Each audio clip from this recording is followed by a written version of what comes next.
All right. Kim KC Campbell was a fighter pilot and Air Force captain back in 2003, flying an A-10 Warthog aircraft. And she is now the author of a new book, which you have to read, called Flying in the Face of Fear. Welcome, Kim. Thanks so much for having me. I appreciate it. It's so great to meet you because we talked a lot about doing this. And so KC, I know what it stands for, but I want you to say it. What does KC stand for and how did you get that name? Yeah, so the KC is my call sign, and everybody thinks it's my initials, but really one of the rite of passages that we go through as a fighter pilot is when we get checked out as combat mission ready, meaning that we can deploy to combat. We get a call sign, and it's generally our call sign for life once we've flown with it in combat. And So you we're got not to in the like room. it, or, Yeah, or you're well, going to hate it, really. one or the other, because we're not in the room when people when they name us. All the pilots are gathered in the room. They tell stories about you, and you walk back into. For me, I walk back into Cheers, and they said your call sign is now Killer Chick, but we'll call you KC for short. It's pretty good, So though. It's pretty good. I mean, if you're I going to be a like it. fighter pilot, I you like it. can't, yeah, hard to beat that. So your first chapter, I did read the book, is gripping. So, and it really starts with this mission over Baghdad in 2003. And, people don't realize there were some huge firefights as Third ID was pushing their armor towards Baghdad for regime change. The 101st Airborne was in the south, and I was embedded as a correspondent with troops who often were getting pinned down in different places, calling for help from the sky, whether that be Apaches or Kiowa helicopters or F-16s or these ferocious A-10 Warthogs. What happened to you over Baghdad? Yeah, this was April 7th, 2003. So by this time, I mean, the situation, as you know, was intense. And the way that we handled that from the air is we would take off from Kuwait, fly up to Baghdad, and then we would just get stacked up so that when a call came in, we would be ready to go.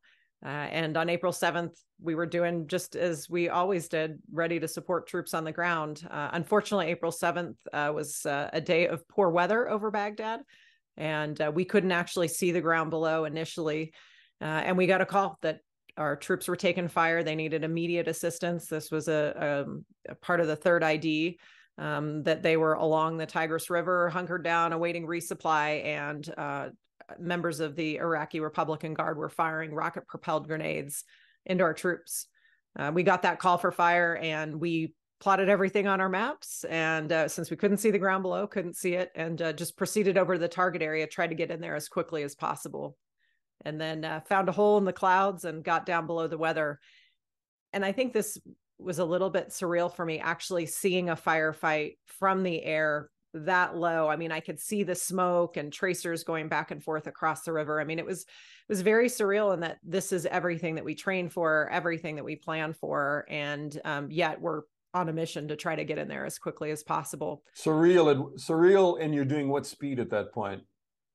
We're at about, well, diving down below the weather, we're probably at 350 knots or so, trying to keep our speed up, keep moving, keep manovering. Because at the time we're watching this firefight across the river. Stuff in pretty rapidly and have to process it, right? Oh yeah, things are happening fast, but it's almost like time slows down a little bit as I'm doing a lot of things in the airplane, but I'm watching the firefight, and then something catches my eye, and I'm realizing there's also these like puffs of smoke and bright flashes, relatively close to my cockpit. And that's a reminder to me to keep my airplane moving, trying to keep my speed up as we're trying to come up with our plan of attack to help relieve some of the pressure off our friendly forces. And then something goes bang. Yeah. As I'm coming off my last pass, we're just at this point planning to kind of climb up, reassess, get our energy back. And I just feel and hear a large explosion at the back of the airplane. I mean, this bright red orange fireball surrounds the aircraft, and I'm immediately pushed forward in my seat. And I know I'm hit. I mean, there's no doubt in my mind that my airplane has been hit by enemy fire. I instinctively pull back on the control stick because I can see Baghdad getting closer, and nothing happens. The jet's just plunging to the ground out of control. I remember looking down at my ejection handles thinking, this is about the last thing that I want to do. And just reverted back into training, quickly trying to figure out what's going on. Got lights flashing in the cockpit everywhere. My caution panel is lit up, and I realized very quickly that I've lost all hydraulics on the airplane, which is how we normally fly our airplane. At this point, I know I have a choice, not a great choice, but I can either eject or I can try to get the jet in our backup emergency system. Thankfully, I flipped that switch and the airplane slowly starts to climb up and away from Baghdad. And that's kind of the first moment where I'm like, all right, I think I might actually survive this. But I mean, you had partially trained to do that, but you've never actually flown an aircraft on manual, have you? No, I mean, we talk about getting hit by battle damage. We kind of simulate it on a mission, and we'll say, all right, you just took battle damage. What are you going to do? Totally different actually getting hit. The adrenaline was certainly going. But now I'm in this backup system that we train once in. It's called manual reversion. And we do it once in our initial training just to get a feel for how the airplane will fly, because it's much heavier, much harder to control. But we actually never attempted to land in manual reversion. It would be like taking the power steering off an 18-wheeler or something, right? And trying to turn the wheel. Is it that dramatic? It's just heavy. And flying it back for an hour back to our home base in Kuwait was quite honestly physically and also mentally exhausting. Well, plus you're wondering what's coming apart behind you. You were hit exactly where, on the fuselage or the tail or what? It was the back horizontal stabilizer. And then so a missile impacted there, sent shrapnel into the fuselage and tail section, damaged my flight control systems, but I couldn't see any of it. I mean, we have these mirrors in our cockpit to kind of angle back, and I couldn't see any of the damage. Yeah. So I relied on my flight lead, who pulled up next to me to do this battle damage check, just kind of a look over of the airplane. And he had told me there were hundreds of holes in the fuselage and tail, a hole about the size of a football in that back horizontal stabilizer. And that's about all he told me at the time. After I landed, I figured out that there was a pretty significant amount of damage on the engine. Pieces of the airplane were flying off as I made my way home. So a little bit more damage than I think I initially realized. Tell me, you talked to the airplane? Yeah, I said, get me home safe. Just stay together, just another 10 minutes. Yeah. Yeah. I mean, talk to myself too, just kind of hold it together, well, there was a lot of conversation on the way back, because it's a long time to contemplate whether or not you're going to survive, whether or not you're going to be successful in this. And it's hard not to think about all the worst case scenarios. So we had a lot of conversations on the way home, really just trying to stay focused on flying the airplane, how it was flying, what it was doing, figuring out different speeds that it would be good to fly at. But still, I had to make this decision about, do I land or do I eject once I get back to friendly territory? Yeah. And I really felt like, because the last thing you want to do is put it down early in an Iraq that has just been invaded by U.S. forces pouring over the berm from Kuwait. Right? Yeah. I mean, the thought of ejecting, at least I felt like if I was outside of Baghdad, I would have better chances of survival and rescue. We talked about landing at Talil Air Base, which we had some troops at the time. I think there was one fire truck. We talked about these things, that there wasn't a hospital, there was no ambulance. Yeah. And so if I crashed on landing, my chances may not be great. So we elected to go all the way back to Kuwait. So I'm a pilot. It's one of the reasons I wanted to interview you, because I love airplanes and I love your stories. And I know your book is it's got a lot of stuff about leadership, and you have a lot of great stories to tell. And I'm going to ask you a little bit about that. But I actually covered, and I hate to date myself, the first Gulf War, as well as the second Gulf War, the second war with Iraq. And I remember we were based at a base in Doha, Qatar, and that's where a lot of the American F-16s that had been based in Spain were flying missions to free Kuwait and started bombing. And that's where some of the pilots were taken hostage from. Those planes went down very early in the war. And I asked one of the pilots, the American F-16 pilots, do you have any advice for the incoming Canadian pilots who were coming in with their F-18s? And he said, and this could have been for you, he said, you don't want to fly low and slow because even a bad gunner can hit you. So, when that RDWR lights up and you get that SAM spike and you do that chaff weave, boy, that'll get your attention. Keep your mock up. Yeah, we do our best in the A-10. We don't really have an afterburner or anything like that. So, it is true, right? You don't want to fly low and slow until our ground troops are taking fire and they call troops in contact. And then we try to keep our speed up. At some point, it becomes difficult when you're heavy and low and maneuvering. It tends to deplete over time. I mean, the A-10, and I saw them at Bagram Air Base in Afghanistan as well, and some of the damage that they had taken. They are, and I've read lots about them, they are a beast, right? I mean, they've some of them have come back with half a wing missing, or a third of a wing missing, and they have a lot of armor on the bottom. They can take abuse like no other aircraft, it seems. Yeah, I mean, the A-10 was designed to take hits while performing its mission. So the cockpit is surrounded by a titanium bathtub. That's what we call it, for protection against enemy fire. Our fuel tanks are enclosed in protective foam lining to prevent fire after battle damage. We have redundant backup systems in our flight controls. So it was definitely built to take hits while performing its mission. I mean, that's what we do. We take the risk to support our ground troops. So you write about a fighter pilot mindset and a wingman, should I say wing woman? I don't know. We call it wingman still. Wingman mindset. Tell me about that. Well, I think, looking back on my career, I was trying to figure out one of the, some of the reasons that I was successful in this moment of kind of overcoming fear and performing under pressure. And a lot of it comes down to a lot of the training that we go through, and this idea of a fighter pilot mindset and learning from mistakes. One of the reasons that I wrote the book is because I realized how powerful stories are. Like you said, the pilots that flew in Desert Storm, I had read a book about A-10 pilots in Desert Storm. I read about their experiences. I learned about them flying back in this backup emergency system. Their stories, for me, I feel like, is what saved my life over Baghdad. Knowing their lessons, knowing some of the mistakes that, quite honestly, resulted in fatalities. So I think the importance of sharing stories, learning from other people's lessons, that's what a fighter pilot mindset is all about. It's this drive to excel, but we're always learning. We're learning from our mistakes and failures and sharing that with others.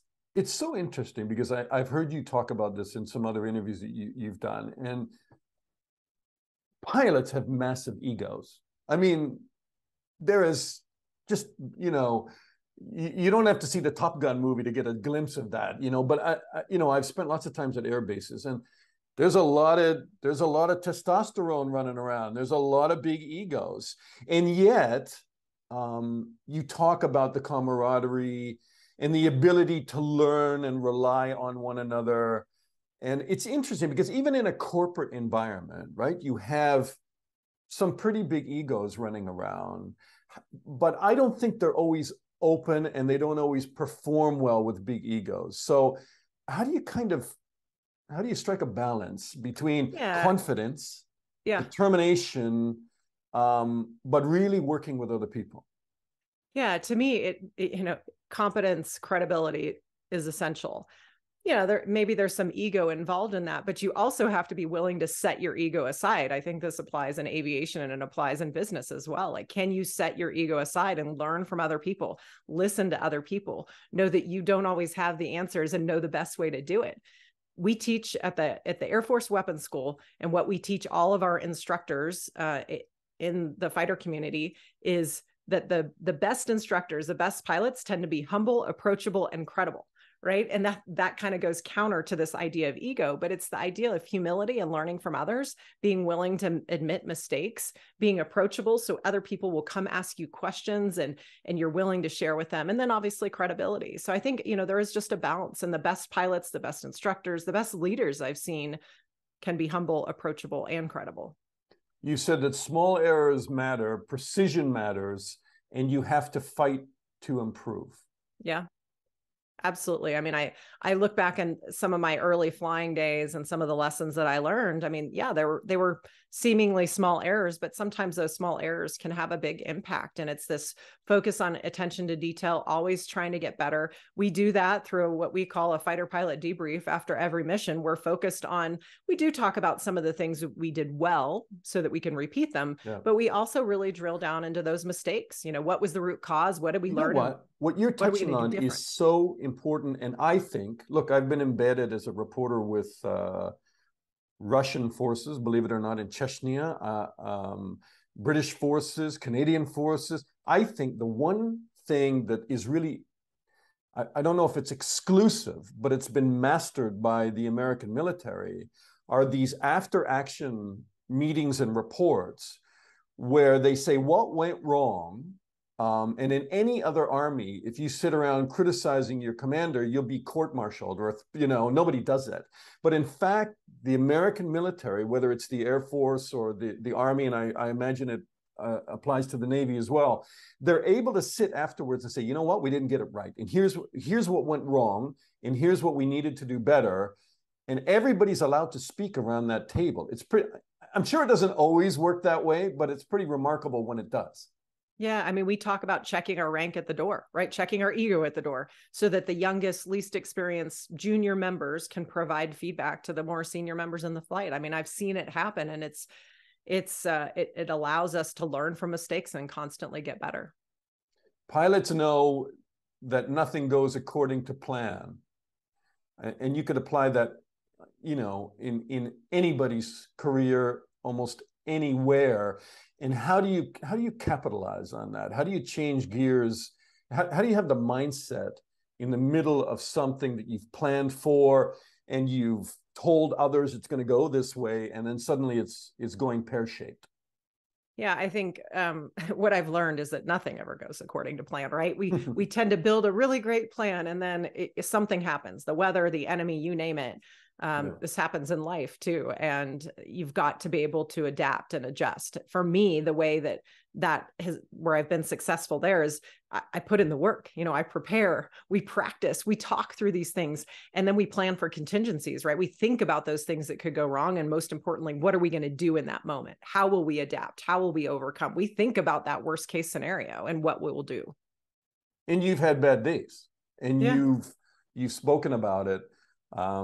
Where I think you were doing some competition and things just went really badly, and somebody told you, you know, you just had a bad day. You're just not on your game. You've got to do better. And you know, that's a tough punch in the stomach for anybody, right? Yeah. And so it's important that you learn to process that and get a bounce from that rather than get crushed by it, right? Yeah, I mean, don't get me wrong. Like, it's crushing to hear that. You know, I lost a Top Gun competition, which is in training, our bombing competitions, because I made an error on our safe escape maneuver, which is how we get away from a bomb blast. But my scores were good. And so I was kind of like, well, it's training, right? And thankfully, you know, this is at a young days in flying. I know better now. But you know, I was like, it's training. Does it really matter? And he's like, yeah, you know, all these small errors matter, right? We're constantly working to improve. But these earlier lessons, I'm thankful that someone had the courage to hold me accountable and show me the right way, because then now as a more senior pilot, obviously I've learned these lessons. I know how important it is to work to constantly try to improve and, you know, to learn from mistakes. And when you make them, you dust yourself off, you get back up and you get back in the fight. So what do you tell yourself when things are going wrong that kind of keeps your oar in the water? In the moment when things are going... I should have a better analogy. Keeps your rudder fixed. How's that? Something like that. Yeah, well, I mean, it's just like, okay, if things are not going right, but I try to fall back on that training and preparation. You know, I've thought about this scenario. Sometimes it's like, take a deep breath and let's think about how I've handled this in the past. What can I relate to? What can I fall back on?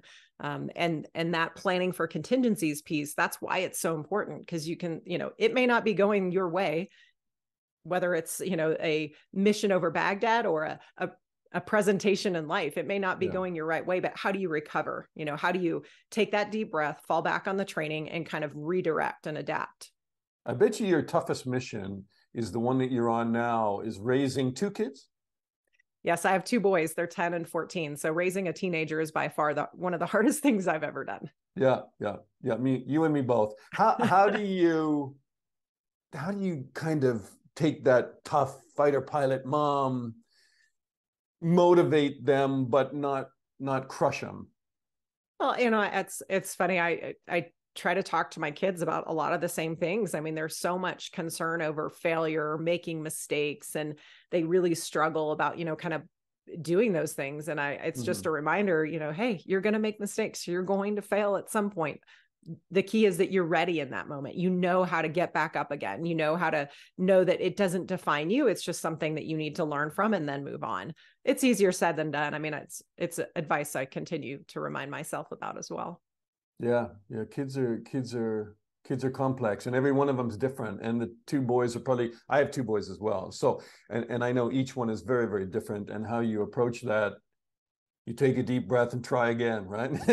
Yeah. And realize you don't always get it right the first time. I know. And my husband and I will debrief. We'll talk about sometimes our conversations, even with our kids, like, ooh, that one didn't go well. He didn't take that very well. How are we going to do it different? Or what are we going to do differently? So how's the debrief go? Does it say, a pilot and co-pilot, or, you're to blame for not getting that right? Or does that work out all right? My husband was also an A-10 pilot and spent 25 years in the Air Force. So having the two of us as parents, you're going to get a little bit of the fighter pilot debrief. But you can take criticism when the left seat to the right seat sometimes, right? Absolutely. So that's a great thing to keep in mind. So from a woman's point of view, I mean, I've heard a lot of, and I think many people have, there's been a lot of stories about women who have had a hard time in the Army, and but you seem to tell a pretty positive story. And is that, and I was wondering, is that because it was Air Force, or is that because you just got lucky with the group of people that you were with? Or did you bring something to the party that signaled to people, don't mess with me, I'm a serious person and I'm not going to stand for that? It's hard to say really what resulted in my positive experience. I mean, I really, those guys in my squadron, being the only female fighter pilot, they were absolutely my brothers.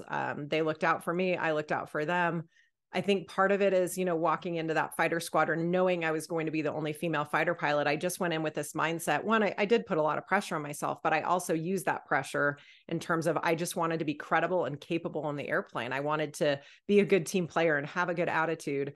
I also think, many of the pilots in my squadron, I went to the Air Force Academy with. So I knew them already walking into the squadron. They knew how I had performed at the Air Force Academy. So I wasn't such an unknown, but I don't know. I had such a positive experience. I had a positive experience while deployed and flying in combat. I got to prove myself very early, but I think also them seeing that I could perform under pressure. I mean, I was accepted as a fighter pilot. I mean, the guys in my squadron didn't care about the difference. The jet certainly doesn't care about the difference. And I think that really just set the stage for the rest of my career of being in this very male dominated environment, but still performing well and being part of the team and contributing to the team in a positive way. That's great. And I think, your book and your experience can be so inspiring to other women and other leaders as well. The last thing I want to ask you, because I know we're out of time, and that is, your book just happens to come out on the 20th anniversary of Iraq and the invasion in 2003. A lot of people who were there in uniform really felt that this was their moment to fight back for America after 9/11 and the Twin Towers had been hit, and they carried with them American flags and a mission to to protect America. Do 20 years later, is it harder to process what you were really doing there, and was it a good thing that you were there at all? Yeah, I really struggle with this question as well, because I feel like, in that, like you said, in that early stages, I think we all wanted to be there and be a part of it. And for us, especially as A-10 pilots, if there were troops on the ground, we wanted to be there. I mean, we wanted to be there with them. And so we looked at it more from that perspective. But I think, looking back 20 years, and, I think where I struggle is just the loss, that whether it was loss of life or just loss of lifestyle with the massive amounts of struggles that have come out of that war. I think that's where I really struggle in looking back. And it's this question of, was it all worth it? And I'd like to think that, the way I look at it from my perspective is we as a team went in there and did what we were asked to do. We supported the troops on the ground. We did it very well. And I'm proud of us for doing that. When I look at the larger picture and I look about the some of the things that have come out of it, I think that's where I struggle. I mean, you'd like to think it was worth it and that Iraq is a better place. And it may be a better place, but it's hard to know if it was all, based on what we did and our contribution. Yeah. So I don't know. I don't know that I have a great answer. I struggle with that question a lot because of the loss of friends, the loss of time away from family, and the number of people that I know that have been very affected by the 20 years that we spent, in that conflict. I mean, and people tend to view these things in headline answers, and so thank you for being so open and honest about that. Because I know some people I talk to in retrospect will say, that big picture was not for me to decide. I was just a young soldier. I went in there to protect the guys or the people I was with, and to come out alive, and that's what I did. And so there's probably a lack of reflection. But I think 20 years in, I have to tell you, on the ground, as we followed the 101st Airborne up through Karbala and An-Najaf and into Baghdad, flowers were being thrown on Humvees, and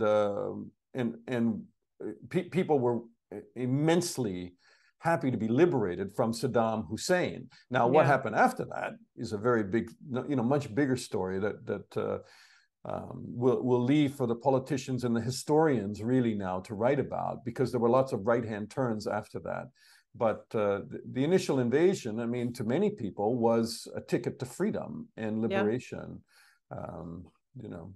Some people will listen to this and say that's a very narrow window that I'm kind of looking through. But I can tell you, somebody that was on the ground, that was part of it. Yeah. And I think, I hope we learn some lessons. Like, I hope we look back at it and can pull lessons learned, and from a larger scale of political decisions, but also a smaller scale. Like, I guess I'm the optimist. I want to try to pull what we can, the goodness from it, and we learn from the mistakes as well. I just, that's kind of the way that I've tried to live my life. We don't always get it right. And where can we learn from it? Where can we do it better the next time? Kim KC Campbell, I know I went way over my time with you, and I appreciate it. But for people listening to it, she is the author of Flying in the Face of Fear. It is not a political book about Iraq. It is really, first of all, if you love airplanes, you have to read it. And it's really about leadership too. And you're so good at just not reflecting on history, but reflecting kind of on how you can take the lessons learned as a fighter pilot out of a cockpit and apply them to a boardroom. So it's a great book, and it's wonderful to talk to you. Thanks so much. I appreciate it.